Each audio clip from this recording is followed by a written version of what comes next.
Okay, so we're starting with mains 365 of economy. पहले chapter से start करते हैं एम्प्लॉयमेंट एंड स्किल डेवलपमेंट. तो फर्स्ट इज एम्प्लॉयमेंट. सो कुछ फैक्ट्स देख लो इसके बारे में. लेबर फोर्स पार्टिसिपेशन रेट है that is 41.6% for the year 2021. ठीक है. क्या होता है लेबर फोर्स पार्टिसिपेशन रेट? तो it is basically the percentage of working age population. ठीक है. तो और उसमें भी वर्किंग एज आप किसको मान रहे हो? तो 15 ईयर्स या उससे ओल्डर है तो उसको हम लेबर फोर्स का पार्ट मान रहे हैं. ठीक है. तो इंडिया में ये अभी 41.6% है. ठीक है. कोरस्पॉन्डिंगली अगर आप देखोगे तो इसी प्रोपोर्शन के अंदर ऐसे लोग भी हैं जो डिमांड कर रहे हैं वर्क की लेकिन उनको वर्क नहीं मिल रहा है. ठीक है. So basically they are unemployed despite looking for work. ठीक है. तो ऐसा लोगों का जो परसेंटेज है वो 4.2 है. ठीक है. Then 52 crore workers make up the India's work force. ठीक है. तो इंडिया की पॉपुलेशन 132 करोड़ है. तो ऑलमोस्ट आप अगर रेशियो निकालोगे तो इसका अराउंड 40% से थोड़ा सा ऊपर आएगा ये. ठीक है. And of these 52 crore workers 46% are employed in agriculture. ठीक है. तो सबसे ज्यादा शेयर यहाँ पे जा रहा है. और अगर एग्रीकल्चर के बाद देखें तो कौन सा सेक्टर आता है? तो इसमें आपका जो कंस्ट्रक्शन सेक्टर है वहां पे सबसे ज्यादा लोग एम्प्लॉयड है. ठीक है. तो एक ब्रॉड आइडिया आप इसके बारे में देख सकते हो. की ऑब्जेक्टिव्स देखते हैं. So key objective is to increase female labour force participation to at least 30%. ठीक है. वुमेन का इसमें आप शेयर देखोगे तो वुमेन का शेयर काफी कम है हमारे लेबर फोर्स पार्टिसिपेशन रेट में. तो उसको बढ़ाकर 30% करना है. ठीक है. Next, encourage increase formalisation of workforce. ठीक है. तो अभी जितने भी ये वर्कर्स हैं ज्यादातर इनफॉर्मल सेक्टर में. इनफैक्ट 90% जो वर्कर्स हैं वो इनफॉर्मल सेक्टर में काम कर रहे हैं. which renders them out of several social safety nets like EPFO या EPS वगैरह. तो इस टाइप की गवर्नमेंट स्कीम्स है उनमें से बाहर कर देता हूं उनको. ठीक है. तो इसलिए फॉर्मलाइजेशन करने की नीड है. ठीक है. तो ताकि वो ये सब सेफ्टी नेट का एडवांटेज ले सके और साथ ही साथ जो गवर्नमेंट की और भी पॉलिसी चल रही हैं उनका भी एडवांटेज ले सके. ठीक है. Next, ensuring job growth, economic development while ensuring sustainable and inclusive development. Next, ensuring fair wage. ठीक है. सबको एक फेयर वेज मिले. अब फेयर वेज की जगह एक और कॉन्सेप्ट लिख सकते हो, लिविंग वेज. ठीक है. एक मतलब ये थोड़ा डिफरेंस पता होना चाहिए. फेयर वेज, लिविंग वेज हम बोल रहे हैं और एक हम पढ़ते हैं मिनिमम वेज. ठीक है. इन सब में डिफरेंस होता है. मिनिमम वेज वो है जो गवर्नमेंट अपना पेमेंट ऑफ वेजेस एक्ट के अंदर बताती है कि इतना मिनिमम वेज मिलना चाहिए. लेकिन लिविंग वेज का जो कॉन्सेप्ट है ये हमें डीपीएसपी में मिलता है कि it is above minimum wage. ठीक है. इसमें बेसिकली हम कहते हैं कि जीवन जीने के लिए जो बेयर नेसेसिटीज हैं उन सबको अफोर्ड कर पाए. ठीक है. और उससे थोड़ा सेविंग भी कर पाए. ठीक है. सो ये आइडिया होता है लिविंग वेज का. ठीक है. तो these are the concept objectives basically. Next schemes क्या क्या है गवर्नमेंट ने इसके रिगार्डिंग, एम्प्लॉयमेंट के रिगार्डिंग. मनरेगा एक स्कीम है. तो हमें पता है इनफॉर्मल अनस्किल्ड वर्क जो होता है बेसिकली उसके लिए दिया जाता है और 100 डेज का वर्क गारंटेड होता है. और अगर किसी ने इसमें एनरोल किया है स्कीम में और फिर भी उसको काम नहीं मिल रहा तो फिर उसके लिए कंपनसेशन भी देना पड़ता है अंडर दिस स्कीम. नेक्स्ट, संपूर्ण Rozgar Yojana, Aajeevika national rural livelihood mission. Then Pradhanmantri Shram Yogi Maandhan Yojana, prime minister's employment generation programme. ठीक है. ये हमने कई बार देख रखा है. इसमें बेसिकली इस प्रोग्राम के अंदर basically government was funding on the part of the employer. ठीक है. अगर उसने किसी भी ऐसे नए इंसान को जॉब पर रखा है तो उसका जो प्रोविडेंट फंड का जो कंट्रीब्यूशन था वो गवर्नमेंट करेगी 3 साल तक. तो ये प्रोग्राम था. अच्छा. ठीक है. नेक्स्ट, ई श्रम पोर्टल. तो ये नेशनल डेटाबेस बनाया है अनऑर्गेनाइज्ड वर्कर्स के लिए बाय मिनिस्ट्री ऑफ लेबर. ठीक है. ये लेबर मिनिस्ट्री ने बनाया है ताकि हम अब तक जो अनटच थे मतलब किसी भी तरीके के सोशल सेफ्टी नेट से, तो उन सब लोगों का एक डेटाबेस रहेगा इनफॉर्मल सेक्टर में जो लोग थे उनका. और फिर हो सकता है आगे आने वाले टाइम में हम देखें कि उनके लिए कुछ सोशल सेफ्टी प्रोग्राम लॉन्च किए जाए. ठीक है. उनके थ्रू टारगेट किया जा सके. Next, Atal Bimit Bhakti Yojana. And lastly, interlinking of database such as Udyam, eShram and National Career Services (NCS) to act as an organic database providing G2C, B2C and B2B services. ठीक है, तो यहाँ पे एक पूरा एक consolidated database हो जाएगा जहाँ पर फिर कॉर्पोरेट्स या गवर्नमेंट, ठीक है, वो सब आकर रिक्रूट कर सकें लेबर फोर्स में से. ठीक है, नेक्स्ट पार्ट कंस्ट्रेंट्स देख लेते हैं, क्या चैलेंजेस हैं इसमें. So a large part of workers are not covered by social security and labour regulation, ये हमने देख लिया. Less than half of the graduates have requisite skill and employable. ठीक है, तो हमारा ये स्किल डेवलपमेंट जो पार्ट है वहां पे एक इशू है कि जो स्किल दी जा रही है दैट इज नॉट इफेक्टिव, और जो ग्रेजुएट्स निकल रहे हैं उनके पास जो नेसेसरी स्किल चाहिए वो नहीं है, which limits their employment opportunities. Next, lack of timely and periodic estimate of data. ठीक है, इनफैक्ट ये लेबर फोर्स पार्टिसिपेशन रेट सर्वे की बात करें तो ये भी टाइमली रिलीज नहीं होता.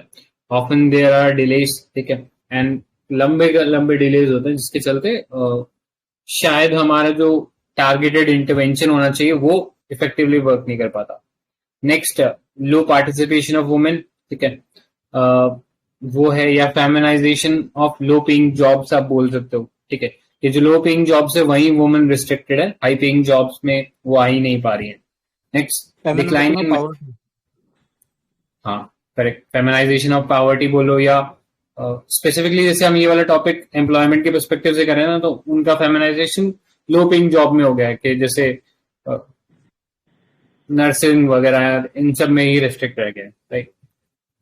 Next, decline in manufacturing due to automation and multi skilling. ठीक है, तो वो एक इशू है कि हमारी कंट्री के अंदर लेबर इंटेंसिव जो है वो इंडस्ट्रीज को हम प्रोलिफरेट नहीं कर पा रहे या उनको ग्रो नहीं कर पा रहे. हम ज्यादातर ऐसी जॉब्स पे फोकस कर रहे हैं जैसे आईटी पे. तो आईटी में क्या है, एक तो हाई स्किल्ड है, दूसरा ऑटोमेशन. इंडस्ट्रीज की बात करें तो वहां ऑटोमेशन आ रहा है.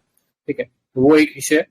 एंड लास्टली, इसमें आप जियो पॉलिटिकल इश्यूज डाल सकते हो या कोविड-19 का इम्पैक्ट डाल सकते हो कि उसकी वजह से जो एम्प्लॉयमेंट है वो रिस्ट्रिक्ट हुआ है.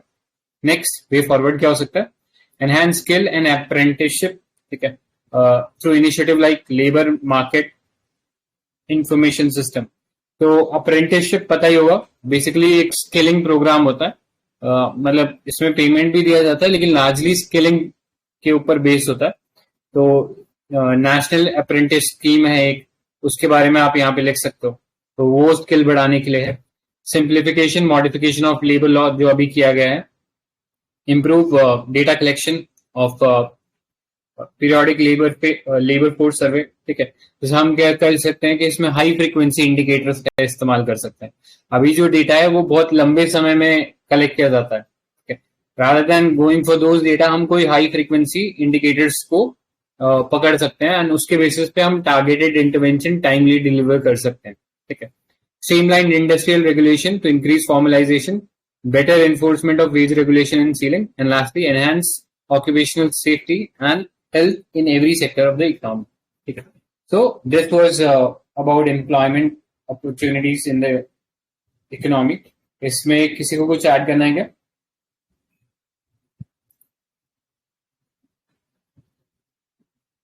ठीक है, alright, next पे चलते हैं. So next is gig workers.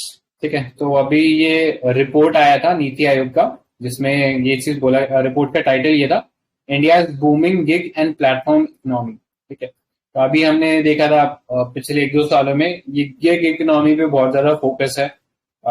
हमारे जो लेबर कोड्स आए थे उसमें भी हमने देखा था, मेंशन था गिग वर्कर्स और प्लेटफॉर्म वर्कर्स के बारे में. ठीक है, तो इसलिए पिछले 2-3 सालों से काफी न्यूज में है, तो इसलिए थोड़ा ध्यान में रखना जरूरी है. तो इस रिपोर्ट में ये बोला गया था कि हमारा जो gig workforce है by year 2030 it will reach up to 2 crores.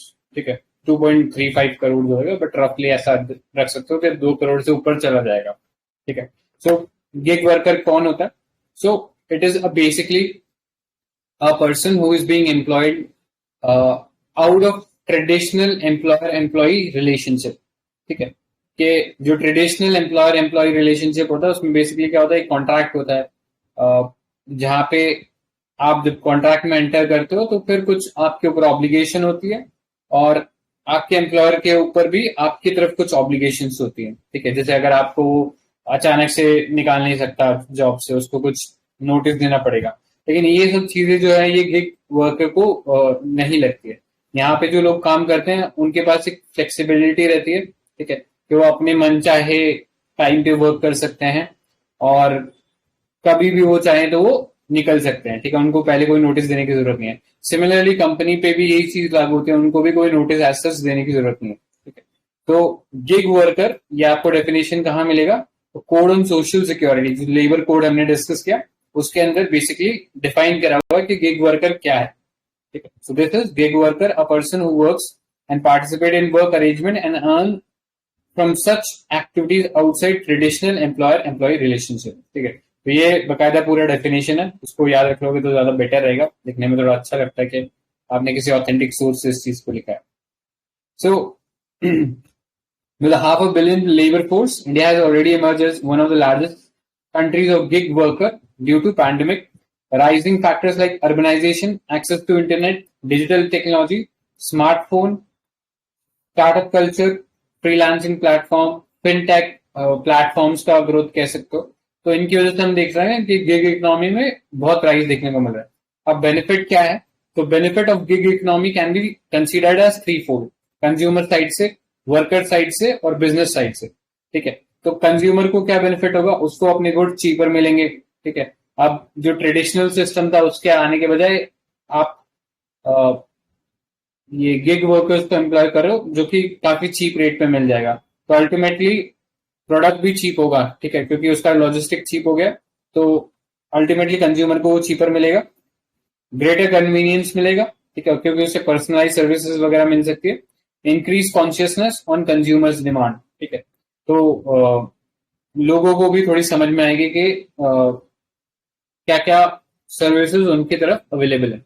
Next, worker को क्या मिलेगा, तो फ्लेक्सिबल वर्क आवर्स मिलते हैं, ठीक है। रिमोट वर्किंग अपॉर्चुनिटी मिलती है कि न सिर्फ गिग वर्कर्स को सिर्फ हमें जोमैटो या स्विगी के डिलीवरी बॉय के पर्सपेक्टिव से नहीं देखना है, हम कई हाई स्किल जॉब्स में भी गिग इकोनॉमी का कॉन्सेप्ट देख सकते हैं। जैसे फाइवर जैसी वेबसाइट है, तो यहाँ पे क्या कर सकते हैं, कोडर जो है वो जाके फ्रीलांसिंग कोडिंग वर्क उठा सकते हैं, ठीक है, तो उनको वो रिमोट वर्किंग अपॉर्चुनिटी मिल जाएगा। Next, can work for more than two or more company at the same time. Next, develop interest as career. ठीक है, तो इतनी ज्यादा अपॉर्चुनिटीज खुल गई है कि अब जो भी उनका इंटरेस्ट का वर्क है वहां पे वो करियर परस्यू कर सकते हैं। बिजनेस के लिए कॉस्ट इफेक्टिवनेस रहेगा, अजाइल रहेगा। अजाइल मतलब ये बिजनेस जब चाहे तब वो रिक्रूट कर सकता है इन वर्कर्स को बेस्ड ऑन द डिमांड, और जब डिमांड कम होगी तो उनको ले ऑफ भी कर सकता है। Next, greater diversity at work place for creativity and innovation, ठीक है, तो ये एडवांटेजेस है। नेक्स्ट, ये नीति आयोग की रिपोर्ट थी, इसमें क्या क्या बोला गया था, तो एक तो चीज हमने देख लिया कि 2.35 करोड़ वर्कर्स हो जाएंगे in India by 2030। Next, platformisation of work, ठीक है।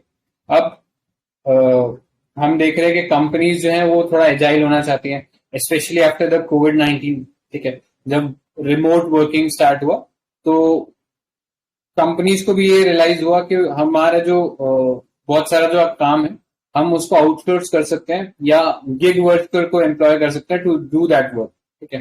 तो higher employment elasticity of gig workers show their growing demand, indicating platformisation of non gig work to gig work. यानी अभी तक जो काम ट्रेडिशनल एम्प्लॉयर एम्प्लॉय रिलेशन के थ्रू हो रहा था, अब वो गिग वर्कर्स को दिया जा रहा है, ठीक है। तो वो प्लेटफॉर्म्स की तरफ जा रहा है वर्क, ठीक है।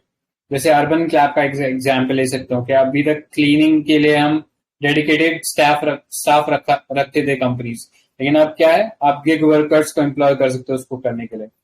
Next, high potential for industries of gig workers, construction, manufacturing, retail, transportation, logistics, यहाँ सब एम्प्लॉय किए जा सकते हैं इनको। बहुत सारे और भी सेक्टर्स आप सोच सकते हो जहां पे गिग वर्कर शायद एम्प्लॉय होंगे, तो वो लिख सकते हो आप। नेक्स्ट, स्किल लेवल बात करें तो करंटली ज्यादा डोमिनेंस जो है अभी गिग वर्क फोर्स के अंदर हमें मीडियम स्किल जॉब्स में देखने को मिल रहा है, जहाँ पे 47% लोग अभी वर्क कर रहे हैं, एंड हाई स्केल में 22% एंड लो स्केल में 31% है।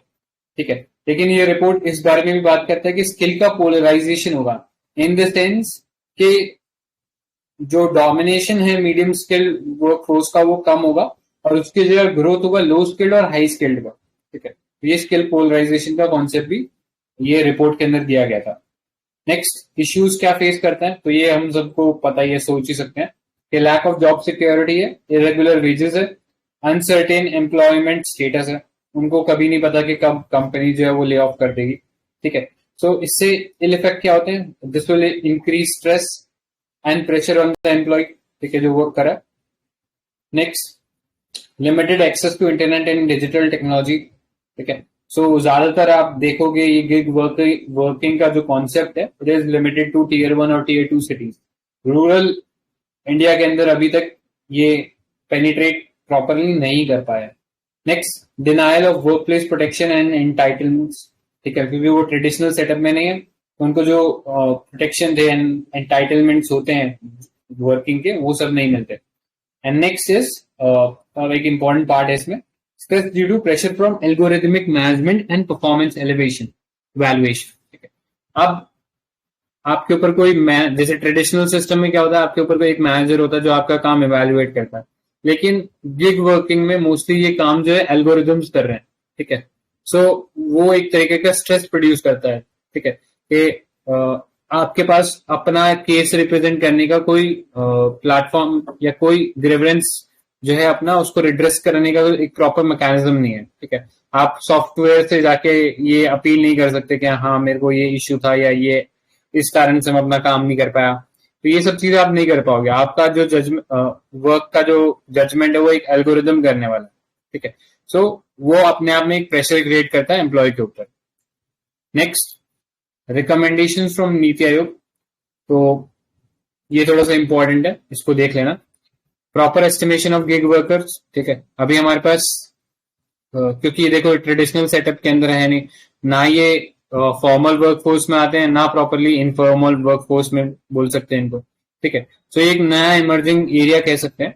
सो इसको पार्टिसिपेशन जो है इसको इनएमरेट करने के लिए क्या हमारे पास कोई अभी एग्जिस्टिंग कोई फ्रेमवर्क है, पहले तो उसको आइडेंटिफाई करने की जरूरत है, और अगर नहीं है तो फिर ऐसा बनाने की जरूरत है। ठीक है, सो तब जाके हम प्रॉपरली एस्टिमेट कर पाएंगे कितने गिग वर्कर है। Next, catalyse platformisation.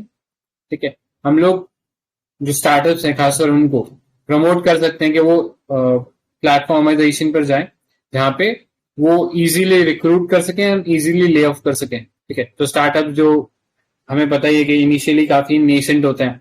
ठीक है, अपने ग्रोथ ईयर्स के अंदर उनको कॉस्ट इफेक्टिवनेस चाहिए, तो अगर वो प्लेटफॉर्माइजेशन करते हैं तो वो कॉस्ट इफेक्टिव बन सकते हैं। ठीक है, next, accelerate financial inclusion, so that we can enhance institutional credits through financial products। ठीक है, तो इसमें हम फिनटेक वगैरह को लेवरेज कर सकते हैं, जिससे हम देखते हैं कि जो बेनिफिट्स हैं जो वर्कर्स हैं उनको ज्यादा बेटर तरीके से दिए जा सकते हैं, at the same time companies को भी वो बहुत ज्यादा कॉस्ट इफेक्टिव पड़ते हैं। ठीक है, तो जैसे हम बोल सकते हैं कि ट्रांजैक्शन करना तो पहले नेफ्ट या आरटीजीएस से करते थे, तो उसमें पैसा लगता था, लेकिन अब फिनटेक कंपनीज आई हैं, जैसे यूपीआई वगैरह लेकर आए हैं, तो उससे जो ट्रांजैक्शन कॉस्ट है वो काफी कम हो गया। ऑल्दो अब तो एनईएफटी और आरटीजीएस में भी पैसा नहीं लगता, लेकिन जब लगता था तब इन्हीं चीजों ने उस चीज को रेवोल्यूशनाइज किया था। ठीक है, next, special emphasis on access to credit for women and person with disability and other platform started in small cities and villages. ठीक है, तो इन पे थोड़ा सा खास ध्यान देने की जरूरत है। Next, skill development for platform jobs. So we need to ensure कि ये जो लोग यहाँ पे काम कर रहे हैं उनका भी लॉन्ग टर्म में स्किल डेवलपमेंट हो। ठीक है, बिकॉज बिजनेस की रिक्वायरमेंट बहुत तेजी से चेंज होती है, एंड जब चेंज होती है तो फिर ये जो लो स्किल्ड वर्कर्स हैं ये फिर वाइप आउट हो जाएंगे। ठीक है, तो ये चीज इंश्योर करने की जरूरत है कि उनको रेगुलरली स्किल अपग्रेडेशन होना चाहिए। ठीक है, तो हम 3 चीज पढ़ते हैं ना स्किलिंग के रिगार्डिंग, आप स्किलिंग, रीस्किलिंग, हाँ सॉरी स्किलिंग ही था एक, तो कि जिनके पास स्किल नहीं है उनको स्किल दो, जिनके पास एक सर्टेन लेवल का स्किल है उनको अपस्किल करो, और जिनके पास लेट्स से कोई और स्किल था उनको कुछ और डोमेन के अंदर भी स्किल दे। ठीक है, तो ये 3 एस्पेक्ट होते हैं स्किल डेवलपमेंट के रिगार्डिंग, तो ये पता होना चाहिए। Next, enhance social inclusion. ठीक है, सो ये भी ध्यान रखना है कि न्यू एज डिजिटल इकोनॉमी जो बन रही है इसमें हम लोग सभी सेक्टर को इंक्लूसिवली या सभी स्ट्रैटा ऑफ सोसाइटी को लेकर साथ चलें। ठीक है, चाहे वो जेंडर के पर्सपेक्टिव से हो, या फिर इनकम के पर्सपेक्टिव से हो, या फिर और किसी पर्सपेक्टिव से हो। ठीक है, तो वो सोशल इंक्लूजन होना चाहिए। Next, universal coverage. ठीक है, अब सोशल सिक्योरिटी, तो कोड ऑन सोशल सिक्योरिटी जिसके अंदर हमने देखा था कि डेफिनेशन गिवन थी इसकी गिग वर्कर की, तो उसी के अंदर हम लोग इंश्योर कर सकते हैं कि ये जो बेनिफिट्स हैं सोशल सिक्योरिटी के सबको इक्वली मिले। ठीक है, सो ये आप एक फ्रेमवर्क के थ्रू समझ सकते हो कॉल्ड रेस फ्रेमवर्क। ठीक है, तो रेस क्या है ये यहाँ पे इन्फोग्राफिक के थ्रू दिया हुआ है। सो रेस, पहला रिकॉग्नाइज करो varied nature of platform work to design equitable schemes. ठीक है, सो हो सकता है कि जो स्कीम आप डिजाइन करो ओला या उबर के ड्राइवर्स के पर्सपेक्टिव से, वो शायद स्विगी और जोमैटो के प्लेटफॉर्म वर्कर्स के साथ ना लगे। ठीक है, तो यू हैव टू रिकॉग्नाइज के सब जो ये प्लेटफॉर्म वर्क है ये डिफरेंट है, और one size fit all approach काम नहीं करेगा। ठीक है, सो सबका अपना डाइवर्स अप्रोच रहना चाहिए। Next, augmentation, allow augmentation of social security through innovative financial mechanism. ठीक है, सो इनोवेशन करते रहो ताकि जो भी सोशल सिक्योरिटी है वो इफेक्टिवली सबको मिल पाए। नेक्स्ट, इनकॉर्पोरेट करो while designing the scheme specific interest of platforms factors factoring the impact on job creation, platform business and workers। ठीक है, तो जो भी स्कीम इनकॉर्पोरेट करो सभी स्टेक होल्डर को ध्यान में रख के करना। Next, support the worker to subscribe to government scheme. तो अभी इसमें एग्जांपल ओला का ले सकते हो। ओला ने अभी शायद अपने जो जितने भी ड्राइवर्स हैं जो उनको पार्टनर्स बोलता है वो, तो उनको आई थिंक शायद प्रधानमंत्री इंश्योरेंस एक्सीडेंट हो गया तो इंश्योरेंस दिलवाए। हाँ वो इंश्योरेंस, हाँ वो एक इंश्योरेंस का नाम था, वो नाम याद है क्या किसी को? हमारे यहाँ पर तो था मुख्यमंत्री जीवन बीमा योजना। अच्छा, कूल है। हाँ मतलब हो सकता है फिर स्टेट टू स्टेट भी वेरी कराओ, बाकी एक सेंटर की हम 2 पढ़ते हैं, 2 स्कीम्स है तो उनके अंदर, या फिर स्टेट की किसी स्कीम्स के साथ उनको जुड़वा रहे हैं। ठीक है, next, ensure benefits are readily accessible to workers. ठीक है, तो ये रेस आप कीवर्ड याद रख सकते हो और इसके थ्रू आप वे फॉरवर्ड बता सकते हो। ठीक है, तो इनफैक्ट ये नीति आयोग के रिपोर्ट से आप बता सकते हो कि उसमें ये रेस फ्रेमवर्क दिया हुआ है। ठीक है, next, ascertain the future of platform economy. So as per a research agenda, studies key aspects of gig platform economy through survey of small platform, women run platform and formalisation of employment. ठीक है, तो इससे जो benefits आ रहे हैं gig economy से उसको आप स्टडी करने की कोशिश करो। ठीक है, सो यही था गिग इकोनॉमी के बारे में। इसमें किसी को कुछ ऐड करना है क्या? ठीक है, तो काफी इंपॉर्टेंट टॉपिक है, इसको जरूर देख लेना। नेक्स्ट, मनरेगा, तो अभी बेसिकली न्यूज में इसलिए था बिकॉज बीच के अंदर मतलब साल के फाइनेंशियल ईयर के मिड में ही इसमें जो फंड्स दिए गए थे वो सारे खत्म हो गए। ठीक है, तो इसलिए थोड़ा इंपॉर्टेंट हो जाता ओवरऑल स्कीम के फीचर्स को देखें। ठीक है, तो किसने लॉन्च किया ये जो स्कीम है? वो मिनिस्ट्री ऑफ रूरल डेवलपमेंट ने लॉन्च करा, या इसका नोडल एजेंसी है। नेक्स्ट, अभी जैसा हमने देखा तो वर्क क्या ऑफर कर रहा है, तो ऑफर कर रहा है ये demand driven wage employment programme. ठीक है, जिसके अंदर एटलीस्ट 100 डेज का, ठीक है वैसे तो 100 डेज ही बोला जाता है लेकिन सर्टेन कंडीशन में 100 डेज से ऊपर भी दिया जा सकता है, of unskilled work, unskilled manual work to the adult members. ठीक है, और अभी सिर्फ रूरल एरियाज में ही फोकस्ड है। तो इनफैक्ट हम लोग वे फॉरवर्ड में कई बार कई आंसर्स में ये भी लिख सकते हैं कि मनरेगा जैसे रूरल के लिए वैसे ही अर्बन के लिए भी एक स्कीम लाने की जरूरत है। ठीक है, सो कोर ऑब्जेक्टिव क्या है? क्रिएशन ऑफ प्रोडक्टिव एसेट्स, ठीक है। कई बार क्रिटिसिज्म इसका ये होता है, जैसे कई बार नेताओं को आपने सुना होगा कि गड्ढा बनाना और फिर भरने की योजना है, ऐसा नहीं है। प्रोडक्टिव एसेट बनाए जाते हैं। इनफैक्ट कई विलेज रूरल एरियाज में, मतलब आई थिंक राजस्थान में मैंने ये चीज देखा है कि इसको यूज किया जा रहा है for creating assets for water conservation, ठीक है। इनफैक्ट फार्मर्स जो है, उनके जो फार्म है उनके अंदर भी ये हेल्प दी जा रही है। तो मनरेगा के थ्रू अपने फार्म के अंदर ऐसे वाटर कंजर्वेशन रिसोर्सेज बना सकते हैं, जैसे लाइक टैंक्स वगैरह, ऐसा कुछ बनवा सकते हैं, ठीक है। तो ये हो गया। Next, strengthening the livelihood resource base of the poor. Next, proactively ensuring social inclusion. And lastly, strengthening Panchayati Raj institution, ठीक है। तो ये ब्रॉड आइडिया है मनरेगा का।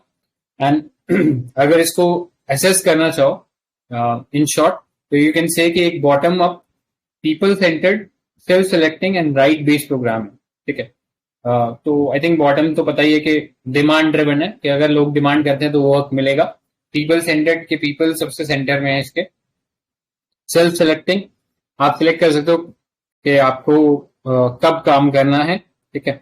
और लास्टली राइट बेस्ड, तो ये मनरेगा के अंदर आपको एक लीगल राइट दिया जाता है, ठीक है। अगर आपको वर्क नहीं मिला विद इन प्रिस्क्राइब टाइम, तो फिर आप कंपनसेशन के लिए एलिजिबल हो, ठीक है। रिसेंटली गवर्नमेंट ने कुछ ई इनिशिएटिव लिए हैं या डिजिटल इनिशिएटिव लिए हैं for the implementation of MNREGA, तो इसको देख लेना।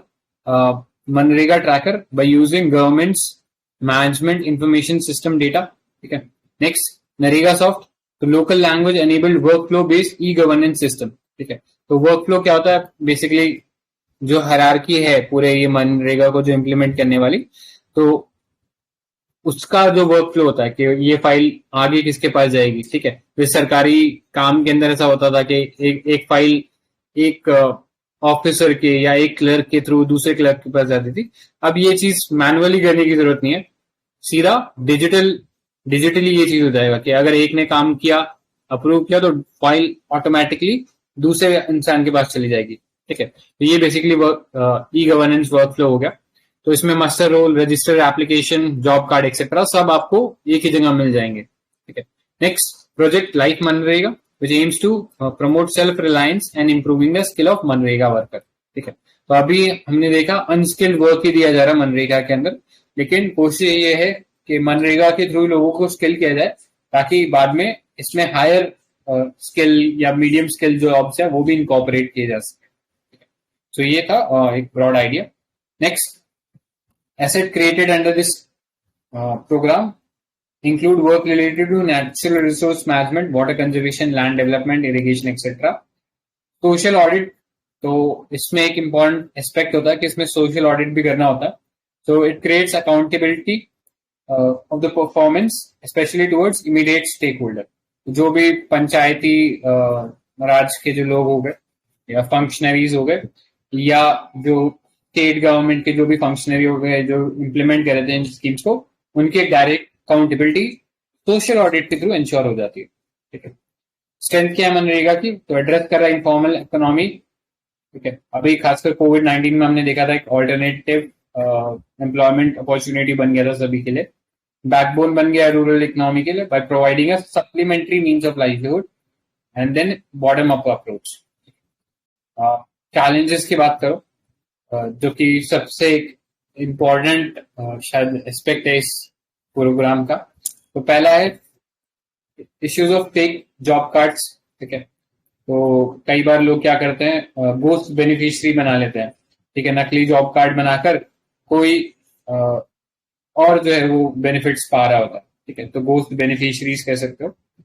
टू मच सेंट्रलाइजेशन, ठीक है, वीजा वी इम्प्लीमेंटेशन, तो ज्यादातर जो काम धाम है इसका देखने का वो सेंट्रल गवर्नमेंट के पास ही है, ठीक है। तो उसके चलते कई बार इश्यू हो जाता है कि फंडिंग टाइम पे रिलीज नहीं होती है। जैसे इसमें फंडिंग रिलीज करने का काम सेंटर का ही है, तो टाइमली रिलीज नहीं होती, या रिलीज होती है तो बहुत बार कम रिलीज होती है, जैसे अभी आपने देखा कि साल के बीच में ही खत्म हो गया।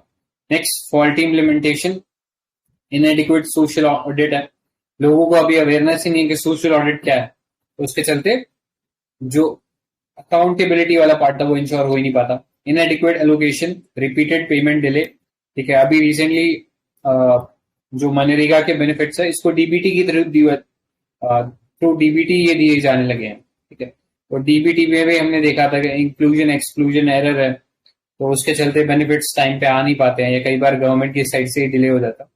Next, demand suppression bye non timely payment and non payment. तो कहीं ना कहीं गवर्नमेंट का ये डिले करना पेमेंट ऑफ वेजेस, ये लोगों को डिसइंसेंटिवाइज करता है towards demanding work from MNREGA. ठीक है, अब आप 100 डेज के लिए वर्क भी कर लिया और अब आपको पैसे भी नहीं मिल रहे, तो ये तो डबल जेपरिटी वाला कॉन्सेप्ट होगा कि आपने काम भी कर दिया और आपको पैसे भी नहीं मिल रहे। ठीक है, next, lack of awareness among people. तो सबसे बड़ा इश्यू यही है कि लोगों को अभी इसके अवेयरनेस नहीं है कि इसके अंदर ग्रीवेंस रिड्रेसल क्या है, क्या क्या इसके फीचर्स है। स्पेशली जो सोशल ऑडिट वाला पार्ट है वहां पे सबसे ज्यादा लैक ऑफ अवेयरनेस देखने को मिलती है। Next, way forward. तो रिविजन करने की जरूरत है। पहला तो मनरेगा रेट्स में, ठीक है, वी नीड टू इंश्योर कि उनको एक लिविंग वेज मिले। ठीक है, not just minimum wage but living veg इसके अंदर मिलना चाहिए। रिसेंटली गवर्नमेंट ने इसमें स्टेप भी लिया है, इसको सीपीआई के साथ लिंक किया है, बट हम कोशिश कर सकते हैं कि ये और थोड़ा डायनेमिकली लिंक्ड हो ताकि जो एग्जिस्टिंग इन्फ्लेशन रेट है उसको कोप अप कर सकें इसके अंदर जो वेजेस दिए जा रहे हैं वो।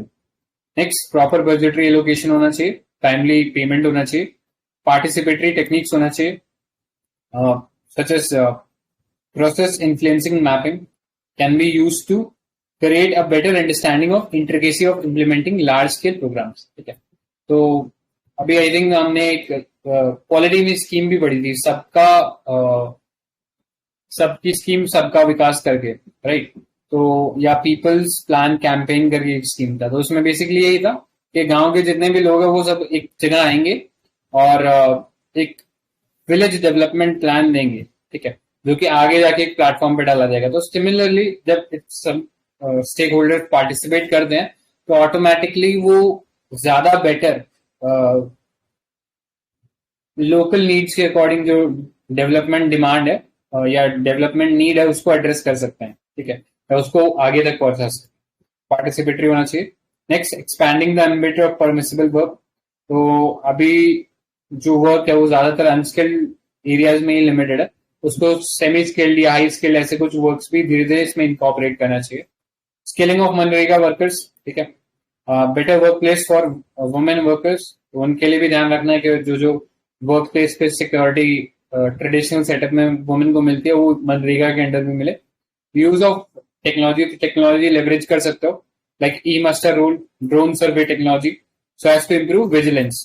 Next, monitoring of scheme through real time assessment mechanism, adherence to conduct of social audit.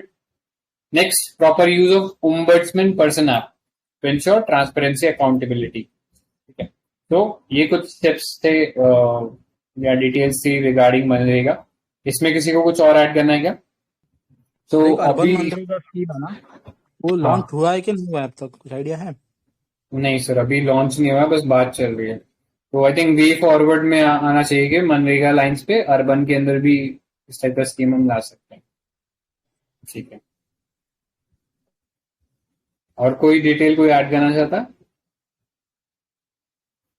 Next देख लो, नोबेल प्राइज इन इकोनॉमिक्स। तो इसमें कुछ खास नहीं था, ये पता ये कौन सा ऑर्गेनाइजेशन है, तो ये Sveriges Riksbank prize in economic science. ठीक है, नेचुरल एक्सपेरिमेंट्स पे दिया गया था to David Card and Joshua D Angrist and Guido D Imbens. ठीक है, तो ये 3 लोगों को ये ज्वाइंटली दिया गया था on their research work based on natural experiment. ठीक है, तो रियल लाइफ जो कंडीशन होती है उसके बेसिस पे इकोनॉमिक आउटकम्स क्या हो रहे हैं उनको बेसिकली पता लगाया था। ठीक है, तो एक एग्जांपल देता हूं इसका, जैसे कि मिनिमम वेज अगर गवर्नमेंट डिक्लेयर करती है तो वुड इट लीड टू या उसके क्या आउटकम होंगे जॉब मार्केट पे। ठीक है, तो ये हमें इनके रिसर्च के थ्रू पता लग सकता था कि ये हम देख सकते हैं कि गवर्नमेंट की जो स्कीम है इससे आउटकम क्या निकला है। ठीक है, सो इनका बेसिकली ये इसी स्पेसिफिक कॉन्सेप्ट के रिगार्डिंग इन्होंने ये बताया था कि अगर गवर्नमेंट डिक्लेयर कर रही है मिनिमम वेज, ठीक है, तो उससे जॉब जो है वो कम नहीं हो रहे, जॉब उतने ही रह रहे हैं, इनफैक्ट बढ़ रहे हैं। एक और इन्होंने आउटकम ये बताया था कि income of the people who are born in the country, ठीक है, जो लोग कंट्री के अंदर बॉर्न हुए हैं, कई बार ऐसा माना जाता है कि इमिग्रेशन होती है, मतलब बाहर से लोग आते हैं, जैसे कई बार आपने डेवलप कंट्रीज में सुना होगा कि इंडियंस आ रहे हैं, हमारी जॉब्स भी ले जा रहे हैं और फलां फलां सब कुछ ले जा रहे हैं, लेकिन ऐसा कुछ नहीं है। इन्होंने अपनी रिपोर्ट में ये बताया कि अगर बाहर से लोग इमिग्रेट कर रहे हैं आपकी कंट्री में, तो वो जो एग्जिस्टिंग लोग हैं, ठीक है, उनके लिए ज्यादा बेनिफिशियल है as compare to people migrating in, ठीक है, यानी अगर कोई इंडियन जा रहा है तो उसके लिए थोड़ा सा ज्यादा रिस्की होता है as compare to person living in USA, उसके लिए बेनिफिट ही होगा उसके आने से, ठीक है। तो ये कुछ आइडिया था जो इन्होंने अपनी रिपोर्ट में दिया था। आई डोंट थिंक इतना कुछ इंपॉर्टेंट है, इससे बेस्ड कुछ निकल जाएगा, बट अगर आप यूज कर सकते हो तो प्लीज अच्छा होगा ये। तो this was about Nobel prize in economics. Next part पे चलते हैं, स्किल डेवलपमेंट। तो अगेन एक बहुत ही ट्रेडिशनल हॉट टॉपिक है, हर बार पढ़ना ही पड़ता है इसको। तो स्किल डेवलपमेंट इन ग्लांस कुछ फैक्ट्स देख लो। सो इन द ईयर 1920 का डेटा है, only 73 million of India 542 million work force received any form of vocational training, ठीक है। तो अप्रोक्सीमेटली 54 करोड़ की जो हमारी वर्कफोर्स पॉपुलेशन है, उसमें केवल अगर हम बात करें तो केवल 70 लाख लोगों के पास फॉर्मल कोई वोकेशनल ट्रेनिंग है, ठीक है, उन्होंने कहीं से फॉर्मली स्किल ऑब्टेन किया है। तो अगर हम इसको परसेंटेज वाइज याद रखने की कोशिश करना, नंबर्स तो याद रखना मुश्किल होता है, तो हमारा जो 500 मिलियन का जो वर्कफोर्स है, ठीक है, उसमें केवल 14% have received any vocational training, ठीक है। तो ऐसे याद करने में आई थिंक थोड़ा इजी हो जाता है अगर परसेंटेज वाइज देखोगे, ठीक है। Next, only around 5% of the formally of the workforce is formally skilled against 52%, and if you compare this with other developed countries तो आप देखोगे 52% यूएस के अंदर है, जापान के अंदर 80% है, साउथ कोरिया में 96% है, वहां इंडिया के अंदर ये नंबर जो है केवल 5% के करीब है। Next, India has entered into 37 year long demographic dividend period, ठीक है। तो हमने वो डेमोग्राफिक ट्रांजिशन थ्योरी पढ़ते हैं, ठीक है, डीटीटी, उसके अंदर इंडिया अभी थर्ड फेज के अंदर चल रहा है। इनफैक्ट आज एक बहुत अच्छा आर्टिकल था, आई थिंक हिंदू के अंदर ही, मैं चैनल के अंदर शेयर कर दूंगा, तो आप प्लीज उसको जरूर पढ़ना।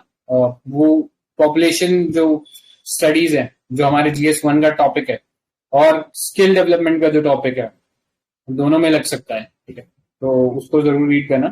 तो अभी इंडिया अपने डेमोग्राफिक डिविडेंड पीरियड के अंदर चल रहा है, और अगले अप टिल लाइक 2050s में ये चलता रहेगा। उसके बाद हमारा जो वर्किंग पॉपुलेशन है वो डिक्रीज होने लग जाएगा, ठीक है। तो जो डेमोग्राफिक डिविडेंड आज अवेलेबल है तब नहीं अवेलेबल है। Next, the employability of educated people still remain low. ये हमने पहले भी देखा था कि जो पढ़े लिखे लोग हैं उनमें वो स्किल नहीं है जो की जरूरत है। So approximately only 50% of the graduates are employable. ये इंडिया स्किल्स रिपोर्ट है, इसका कहना है, ठीक है। तो ये रफली याद रख लेना, स्पेसिफिक नंबर्स याद रखने की जरूरत नहीं है कि हाँ 45.9 ही पता हो, अप्रोक्सीमेटली आप लिख सकते हो 50% चलेगा, ठीक है। The quality of jobs is on decline, this has been highlighted by the periodic labour force survey. So की टारगेट क्या है? तो हमारा ये जो नेशनल स्किल डेवलपमेंट मिशन है, इसमें वी वांट, हमने ये एक एम्बिशियस मिशन रखा है कि 400 million Indians need to be train, ठीक है। नेक्स्ट, एनकरेज करे skill development and respect demand, market demand, ठीक है। सो हम एक इश्यू यही देखते हैं कि जो हम स्किल दे रहे हैं और जो इंडस्ट्री की डिमांड है उसमें एक मिसमैच है, ठीक है। तो उसको एड्रेस करने की जरूरत है bye creating an alliance between industry and our academic institution, और या फिर आप इसमें गवर्नमेंट को भी इंक्लूड कर सकते हो, ठीक है। तो एक ट्राइलेटरल हो गया, ट्राइलेटरल अलायंस की जरूरत है। Next, to skill 50,000 youth under skill impact bonds. तो ये भी देख लेना, एक बहुत रेवोल्यूशनरी कॉन्सेप्ट है स्किल बॉन्ड्स का। तो इसमें बेसिकली क्या कर रहे हैं, हम प्राइवेट प्लेयर्स को बुला रहे हैं कि आप आइए, स्किल बॉन्ड में इन्वेस्ट कीजिए। इस स्किल बॉन्ड से जब यूथ जो है वो स्किलिंग होगी, और जब स्किलिंग होके वो जो यूथ है वो वापस कंट्रीब्यूट करेगा, तो उससे जो ये बॉन्ड है उसका रिपेमेंट होगा। ठीक है, तो ये काफी फ्लेक्सिबल मैकेनिज्म है जो गवर्नमेंट ने अभी लागू किया है फॉर स्किल डेवलपमेंट। ठीक है, next, to make India skill capital of the world. ठीक है, next, increase formally skill labour from current 5.4% to India's workforce to at least 15%। ठीक है, तो अभी 5% है, इसको 15% बढ़ाना है। एंश्योर करो इंक्लूसिवनेस, तो वो पता ही है कौन कौन से डिमेंशंस पे है, gender, location, organise, unorganise etcetera. Next, schemes क्या है, तो स्कीम्स पता ही है, नेशनल स्किल डेवलपमेंट मिशन है, स्किल इंडिया मिशन है हमारे पास, प्रधानमंत्री कौशल विकास योजना है, प्रधानमंत्री युवा योजना, दीनदयाल उपाध्याय ग्रामीण Kaushal Yojana, national rural livelihood mission है। इसके अलावा संकल्प एक स्कीम है, skill acquisition awareness for livelihood, संकल्प, तो शॉर्ट में याद रखना। स्ट्राइव एक स्कीम है।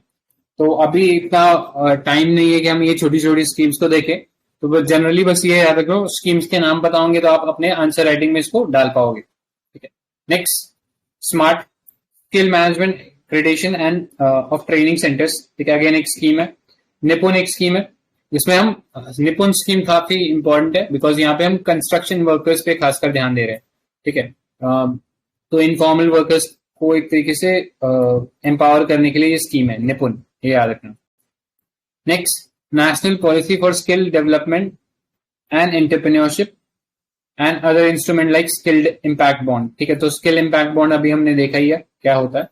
नेक्स्ट, चैलेंजेस क्या है, कंस्ट्रेंट क्या है, तो शारदा प्रसाद कमेटी थी, तो इसने बेसिकली बोला था ऑन जो कि स्किल इंडिया रिफॉर्म्स पे ही बनी थी, तो उन्होंने बोला था इनएडिक्वेट इंडस्ट्री इंटरफेस, यानी हमारे जो एकेडमिक इंस्टीट्यूशन है और जो इंडस्ट्री है उनके बीच में कोई कम्युनिकेशन नहीं है, जिसके चलते वो जो रिक्वायर्ड स्किल और जो स्किल दिया जा रहा है उसके बीच में गैप है। ठीक है, तो next is multiplicity in assessment and certification system. ठीक है, तो डिफरेंट लेवल पे, इनफैक्ट हमारे एजुकेशनल इंस्टीट्यूशन में ही बोले तो बहुत सारे अलग अलग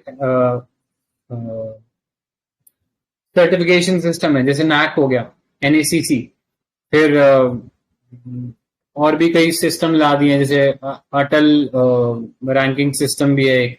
ठीक है, तो ऐसे बहुत सारे सर्टिफिकेशन सिस्टम है, असेसमेंट सिस्टम है, तो मल्टीप्लिसिटी है, तो उसको यूनिफॉर्म करने की जरूरत है। Next, under development and poor quality of infrastructure of skill training centres. ठीक है, तो स्किल ट्रेनिंग सेंटर्स में आप आईटीआई इंक्लूड कर सकते हो, हमारे टेक्नोलॉजी इंस्टीट्यूशन इंक्लूड कर सकते हो। Next, less participation of women in skill development schemes. ठीक है, वुमेन नहीं दिख रही है इसके अंदर, तो एक कॉन्सेप्ट है मिसिंग वुमेन का, जो मल्टीपल तरीके से यूज किया जाता है। वैसे तो मिसिंग वुमेन जो है आई थिंक एचडीआर रिपोर्ट में बोला गया था, ह्यूमन डेवलपमेंट रिपोर्ट में बोला गया था कि it is with respect to कि ऐसी फीमेल जो कि बचपन में जिनकी डेथ हो गई थी या उनको मार दिया गया था, लाइक फीमेल इंफेंटिसाइड हो गया था। ठीक है, तो एक तो उस पर्सपेक्टिव में भी यूज होता है, दूसरा टेक्नोलॉजी या जो जॉब्स है उसमें भी हम लोग देखते हैं कि वुमेन है ही नहीं। ठीक है, तो उसके लिए भी यूज होता है, वो ये वर्ल्ड इकोनॉमिक फोरम ने अभी रिसेंटली रिपोर्ट में यूज किया है। तो जब भी आप यूज करो तो वो उसको थोड़ा सा प्रॉपरली मेंशन करना कि आप किस रेस्पेक्ट में उसको यूज कर रहे हो। ठीक है, अदरवाइज कंफ्यूज हो जाएगा। Next, low public perception of skilling. ठीक है, खासकर ट्रेडिशनल सिस्टम में लोगों के अभी इतना इंसेंटिव नहीं है कि वो स्किलिंग के ऊपर जाए। नेक्स्ट, लिमिटेड मोबिलिटी है between skill and higher education. ठीक है, लोग पहले तो स्किल पा नहीं पा रहे हैं, और अगर स्किल गेन कर भी रहे हैं तो फिर वो इतना इफेक्टिवली जो सोशल मोबिलिटी है उसके अंदर राइज अप नहीं कर पा रहे हैं। ठीक है, नेक्स्ट, वे फॉरवर्ड, तो जैसा कि हमने बात किया था कि एक ट्रिपल अलायंस बनाने की जरूरत है। ठीक है, तो आप इसको एक डायग्राम के थ्रू बना सकते हो, इंडस्ट्री, एकेडमी और गवर्नमेंट भी आप इसमें इंक्लूड कर सकते हो। Mapping skill requirements for demand driven skill development ecosystem, तो जैसे अभी याद हो हमने एक प्लेटफॉर्म बनाया था कॉल्ड असीम पोर्टल, तो जितने भी कोविड की वजह से जो लोग इंडिया में वापस आए थे सबका हमने स्किल बेस्ड मैपिंग किया था, ताकि इंडिया के अंदर ही उन्हें जॉब दे दिया जाए। ठीक है, तो उसी चीज को रिवैम्प करने की जरूरत है।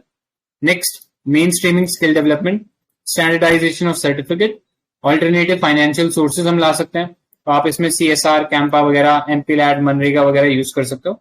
And lastly encourage private sector to take part in necessary resources and expertise. तो ये आप यहाँ पे वो स्किल इम्पैक्ट बॉन्ड्स के बारे में लिख सकते हो कि इस लाइन्स पे और प्रोग्राम चला सकते हैं. ठीक है, सो ये था रिगार्डिंग स्किल डेवलपमेंट. इसमें किसी को कुछ और पॉइंट ऐड करना है क्या?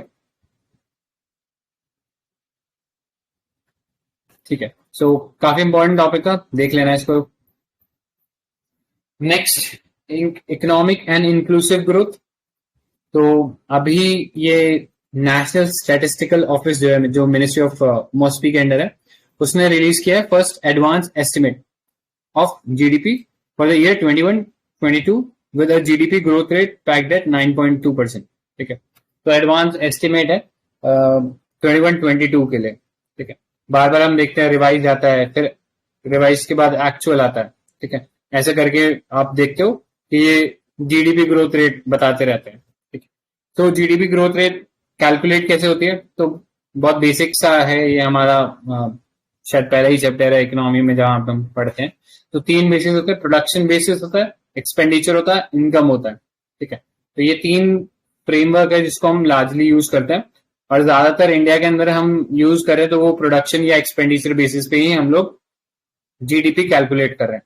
ठीक है, सो अभी आई थिंक पता ही होगा 2021 में क्वेश्चन भी पूछा था कि जीडीपी ग्रोथ रेट हमारे, या जो हमारा जीडीपी है, हम आई थिंक 15-16 के अंदर हमने शायद उसको चेंज किया था, अभी रिसेंट शायद 18-19 में ही चेंज किया था, तो बेस ईयर वगैरह चेंज कर दिया था. तो इसी बारे में क्वेश्चन था कि पहले जो हमारा जीडीपी कैलकुलेशन था और अब जो जीडीपी कैलकुलेशन है उसमें क्या डिफरेंस है. तो ये 2021 का ही क्वेश्चन था. ठीक है, तो इसलिए थोड़ा सा देख लेना इस टाइप का टॉपिक. सो लिमिटेशन क्या है जीडीपी स्टैटिस्टिक्स की? Do evolve with time, there are issues. ठीक है, GDP is still not appropriate measures of overall standard of living and well-being of the country's development. ठीक है, तो कई सालों से इस पे वर्क हो रहा है, लेकिन स्टिल इसको हम एक होलिस्टिक पैरामीटर नहीं कह सकते, बिकॉज पहला स्टैटिस्टिकल लिमिटेशन है इन द नेचर ऑफ स्टैटिस्टिक्स. ठीक है, बहुत बार ये जो डेटा बनाया जाता है ये लैग बिहाइंड करता है. जैसे अभी हमने देखा है एडवांस एस्टिमेट बताए, जबकि 2021 निकल चुका है. ठीक है, अब इसके बाद रिवाइज आएगा, रिवाइज के बाद एक्चुअल आएगा. ठीक है, तो एक बहुत टाइम लैग के बाद एक्चुअल डेटा जो है आता है. तब तक बहुत सारे जो पैरामीटर्स होते हैं चेंज हो चुके हैं. तो हम वही जो इकोनॉमिक सर्वे का जो एक कीवर्ड था, हाई फ्रीक्वेंसी इंडिकेटर्स यूज करो इस टाइप के डेटा को ड्रॉ करने के लिए. ठीक है, तो revise estimate of GDP lag almost 3 years. ठीक है, आप ये इफेक्टिवली यूज कर सकते हो इसके अंदर. And much of the digital economy is not a part of it because such investment are intangible. Next, economic behavior. Unlike classical economists, people make rational choices. Okay. Sorry. कई बार rational choices, मतलब economist ऐसा मानते हैं कि लोग जो है rational choices लेंगे, लेकिन एक्चुअल में प्रैक्टिकली ग्राउंड लेवल पे आप देखने जाओगे तो लोग बहुत सारी रैशनल चॉइसेस लेते हैं, driven by there emotional and social elements. ठीक है, सो जैसे कि कई बार आप देख लो कि हम बोलेंगे कि लोग जो है अगर मार्केट में जाते हैं तो वो सबसे बेस्ट गुड को परचेज करेंगे, लेकिन जब हम बोलते हैं वोकल फॉर लोकल, तो लोग हो सकते हैं कि उस बात को मानकर ऐसी भी चीज परचेज कर लें जो कि शायद उनको उस प्राइस में और बेटर मिल सकती थी. ठीक है, तो इस टाइप के इकोनॉमिकल बिहेवियर जो है ग्राउंड पे देखने को नहीं मिलता है. Next, other limitation, it fails to capture unpaid labor, free online services etc. ठीक है, so unorganized sector में जो वर्कर्स हैं उनको नहीं कैप्चर कर पाता. Next, rising inequality. तो जीडीपी ग्रोथ रेट ये तो बताता है कि कंट्री में इकोनॉमिक डेवलपमेंट हो रहा है, लेकिन वो ये चीज नहीं बताता है कि क्या ये जो डेवलपमेंट है ये इंक्लूसिव है या इसके जो बेनिफिट्स है सबको इक्विटेबली मिल रहे हैं. तो ये सब चीज नहीं बताता है. तो एक्सफॉर्म की आप रिपोर्ट यहाँ पे देख सकते हो, inequality kills करके. तो 84% of Indian household had declined in their income, while the wealth of 100 richest more than doubled. ठीक है, यानी 84% जो हाउस होल्ड है उनकी तो इनकम डिक्लाइन हुई, लेकिन जो रिचेस्ट है, टॉप 100 रिचेस्ट है, उनकी इनकम डबल से भी ज्यादा होगी. ठीक है, या फिर आप वो जो रिपोर्ट हम पढ़ते हैं कि 1% के पास मोर देन सॉरी टॉप 10%, हाँ टॉप 10% जो है उनके पास ऑलमोस्ट 70% रिसोर्सेज हैं या वेल्थ है, और बाकी जो बच गए हैं उनके पास फिर बाकी रिमेनिंग है। तो आप जो गिनी कोफिशिएंट हम लोग जो पढ़ते हैं इनइक्वालिटी वाला कर्व है, उससे आप इस चीज को एक्सप्लेन कर सकते हो। ठीक है, एनवायरमेंटल इम्पैक्ट, ठीक है, इकोनॉमिक डेवलपमेंट से एनवायरमेंट के ऊपर क्या जो नेगेटिव इम्पैक्ट पड़ रहा है, और लॉन्ग टर्म में उस नेगेटिव इम्पैक्ट से ह्यूमंस पे क्या इम्पैक्ट पड़ेगा वो नहीं बताता है। Next, weak relationship between money and wellbeing. ठीक है, तो मनी होने से आपको हैप्पीनेस मिले ये जरूरी नहीं है। ठीक है, तो इसके इसी चीज को एड्रेस करने के लिए ग्रॉस नेशनल हैप्पीनेस इंडिकेटर जो था वो डेवलप किया था, भूटान ने डेवलप किया था, बाद में यूएन ने भी इसको इंक्लूड कर लिया। नेक्स्ट, ह्यूमन डेवलपमेंट इंडेक्स है, तो महबूब उल हक जो ये बांग्लादेश के स्कॉलर थे उन्होंने ये डेवलप किया था, बाद में अमृत्य सेन ने इसको पॉपुलराइज किया है। तो इसमें हम एजुकेशन, इनकम और हेल्थ पैरामीटर्स पे हम लोग देखते हैं कि कितना डेवलपमेंट हुआ है लोगों का, या मल्टी डायमेंशनल पॉवर्टी देख लो। ठीक है, बेयर नेसेसिटी इंडेक्स है, ग्रीन जीडीपी का कॉन्सेप्ट है। अभी आई थिंक रिसेंटली इंडिया के अंदर भी किसी स्टेट ने ग्रीन जीडीपी का कॉन्सेप्ट इंप्लीमेंट किया था, I think it was probably Uttarakhand. ठीक है, तो ग्रीन जीडीपी क्या है? This is environmentally adjusted domestic product. ठीक है, it allows the cost of natural resource depletion and environment degradation to be subtracted from GDP. ठीक है, आपने कितना इकोनॉमिक डेवलपमेंट किया माइनस आपने कितना एनवायरमेंट लॉस किया, तो वो ग्रीन जीडीपी है। एक और कॉन्सेप्ट है ग्रॉस एनवायरमेंट प्रोडक्ट। ठीक है, a component of green GDP only, it measures the ecosystem services and benefits derive from natural resources. ठीक है, आपने फूड, क्लीन वाटर यानी जो नेचुरल नेचर से आ रही सर्विसेज है उनसे कितना बेनिफिट लिया, वो जीईपी या ग्रॉस एनवायरमेंट प्रोडक्ट है। ये कुछ ऑल्टरनेटिव इंडिकेटर्स हैं विच मेजर सच वेलबींग। सो ये थे इंडिकेटर्स अपार्ट फ्रॉम जीडीपी। ठीक है, इसमें और किसी को ऐड करना है? ठीक है, तो कंक्लूजन देख लो। In essence the most appropriate measure of wellbeing would be a combination of reduce inequality, wellbeing of people, systematic resilience and environment sustainability. ठीक है, तो अब जो भी हम कोई पैरामीटर बनाए, it should factor in all these parameters. Next, so probably ये लास्ट टॉपिक होगा आज के दिन का।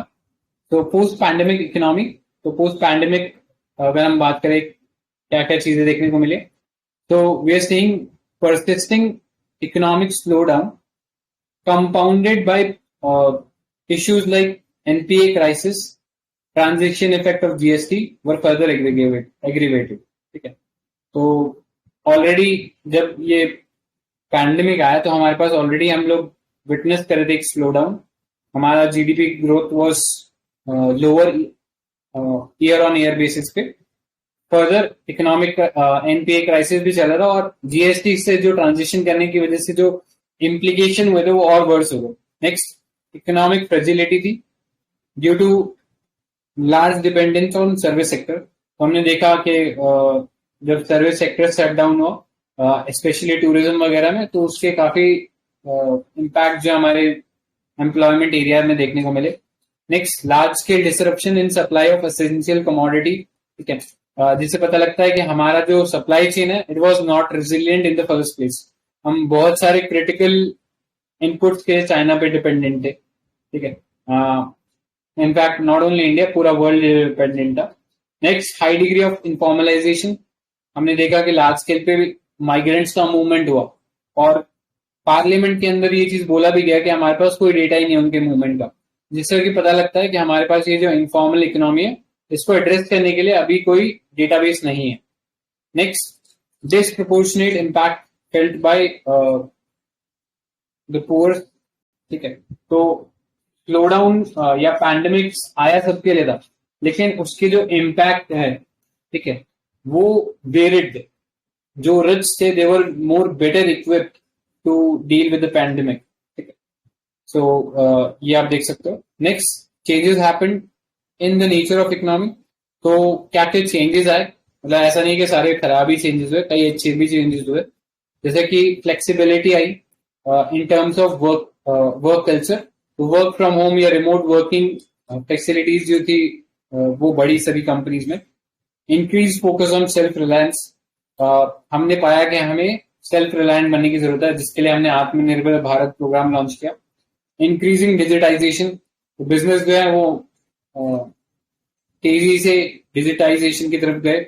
Accelerated trend of deglobalisation, हमने देखा कि अक्रॉस वर्ल्ड डीकपलिंग चालू हो, ठीक है, with specially with respect to China, कि लोगों ने अपना जो डिपेंडेंस था चाइना के ऊपर कम किया।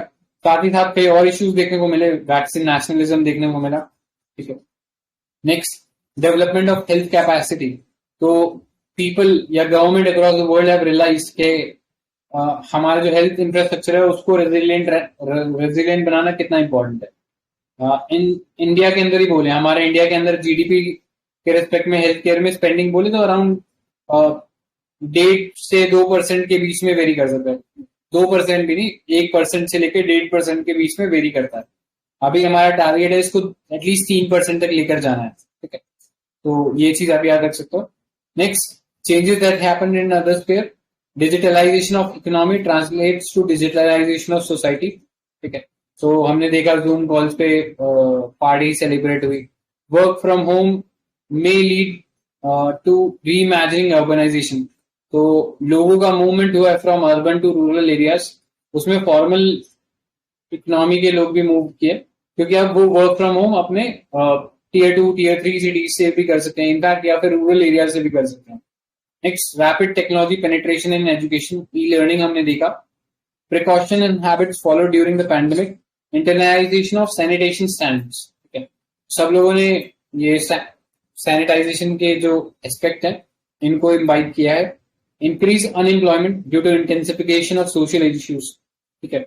साथ ही साथ और भी इश्यूज देख सकते हो, जैसे वुमेन रिलेटेड इश्यूज ज्यादा बढ़े हैं, कि वुमेन का जो वुमेन पर जो इम्पैक्ट है अनएम्प्लॉयमेंट का वो ज्यादा सिवियर है एज कम्पेयर टू मेन, ठीक है। साथ ही साथ other social issues like child labour, exploitation of workers have also increase exponentially, ठीक है। Next, philosophy to build better post pandemic economy, ठीक है। तो जैसे हमने एक डिक्टम देखा था जो कि G7 में दिया गया था, बिल्ड बैक बेटर, ठीक है। 3B का जो कॉन्सेप्ट था वो उसी को लाइन पे हम लोग चल सकते हैं।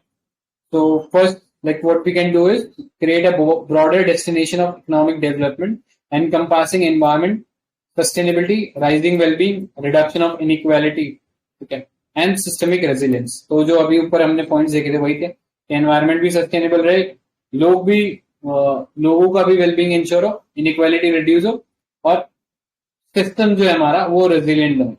Next, moving from shareholder capitalism to stakeholder capitalism, ठीक है।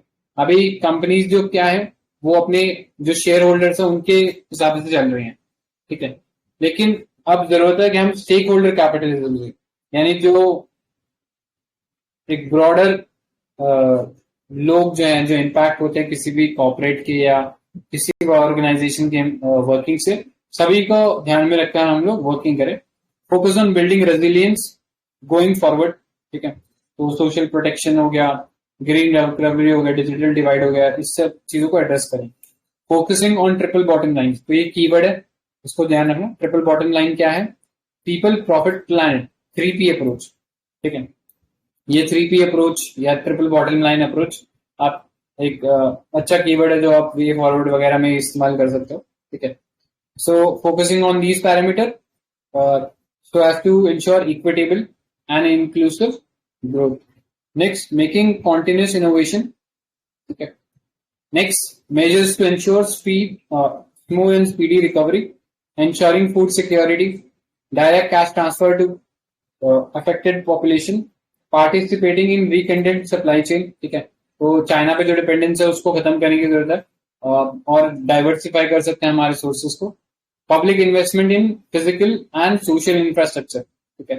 Lastly, providing physical room to economy by relaxing FRBM Act in immediate term. तो ये हमने किया भी है, लेकिन और लॉन्ग टर्म में हम लोग इस चीज को इस्तेमाल कर सकते हैं। कि फिजिकल जो रूम है उसको बनाए रख सकते हैं बाय मेंटेनिंग फ्लेक्सिबिलिटी इन FRBMI। तो ये था इसके बारे में, impact of post pandemic recovery. इसमें आप की शेप रिकवरी भी ले सकते हो टू एक्सप्लेन के जो रिच हैं या रिच कॉर्पोरेट्स हैं या इंडिविजुअल्स हैं, दे आर बेटर इक्विप्ड या वो ज्यादा बेटर कर गए विद रिगार्ड्स टू या with comparison to the poor people जिनके पास शायद इतने रिसोर्सेज नहीं थे। ठीक है, तो ये के शेप रिकवरी इस टाइप के कीवर्ड्स आपको डालने चाहिए इस टाइप के आंसर। ठीक है, इसमें किसी को कुछ और ऐड करना है क्या? हाँ, इसके पहले का जो आर्टिकल था और ये जो आर्टिकल था, अब इसको सिनर्जी में देखोगे तो थोड़ा सा ज्यादा अच्छे से एक्सप्लेन हो जाएगा। ये दोनों ही चीजें वर्ल्ड बैंक से निकली है।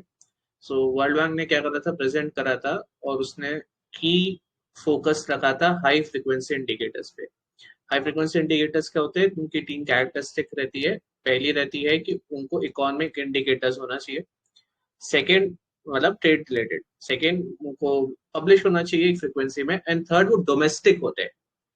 द मेजर फैक्टर क्यों high frequency indicators policy making या फिर लेजिस्लेटिव पॉलिसी मेकिंग में यूज होना चाहिए, मॉनेटरी पॉलिसी मेकिंग में नहीं उतना, और vice versa, sorry monetary policy में यूज होना चाहिए, लेजिस्लेटिव पॉलिसी मेकिंग में नहीं, because high frequency indicators are about domestic economy, right. So RBI इनको ज्यादा अच्छे से यूज कर पाएगी और गवर्नमेंट हाई फ्रिक्वेंसी इंडिकेटर्स के बेसिस पर अपनी पॉलिसी बनाने लगा। So it would be like government is trying to predict the share market, और गवर्नमेंट अगर शेयर मार्केट के अकॉर्डिंग चलेगा सो हमें पता है इकोनॉमी सही से चलेगी नहीं, राइट। सो उसी बेसिस पे वर्ल्ड बैंक ने बताया कि almost every country in Southeast Asia is recovering to the part or to the economic level which they lost in COVID. So अभी सबकी रिकवरी हो रही है। हम ये जो हाई परसेंटेज देख रहे हैं, it is very important to observe, because जितना हाई परसेंटेज रहेगा उतना हम लोग 2019 के लेवल पे आ जाएंगे। हाउएवर इसमें सबसे बड़ा फोकस ये है कि जो माइनॉरिटीज है, जो वुमेन है, जो कि कहीं ना कहीं लेफ्ट आउट सेक्शन है, राइट, जो कि हाई वेल ऑफ जॉब्स में नहीं आते थे, their recovery या their access to resources as well as their development has been affected majorly, in fact severely, right। तो वर्ल्ड बैंक ने काफी बार पॉइंट आउट करा इकोनॉमिक ये अपना इकोनॉमिक सर्वे में के शेप रिकवरी के थ्रू भी गवर्नमेंट ने बोला that this has become an issue. So वो जो ऊपर वाला आर्टिकल है, नीचे वाला आर्टिकल है, उन दोनों को साथ में पकड़ के देखोगे तो समझ में आएगा कि हाँ, हाई फ्रिक्वेंसी इंडिकेटर्स क्यों जरूरी है। उसके अलावा क्या क्या छोटे छोटे पॉइंट्स और है जो कि आप आंसर राइटिंग में यूज कर सकते हो आंसर को इम्प्लीफाई करने के लिए। किसी को कुछ और ऐड करना है क्या? ठीक है, alright then we'll resume with topic 2.3 tomorrow. Okay, so thank you for joining. Bye bye, see you.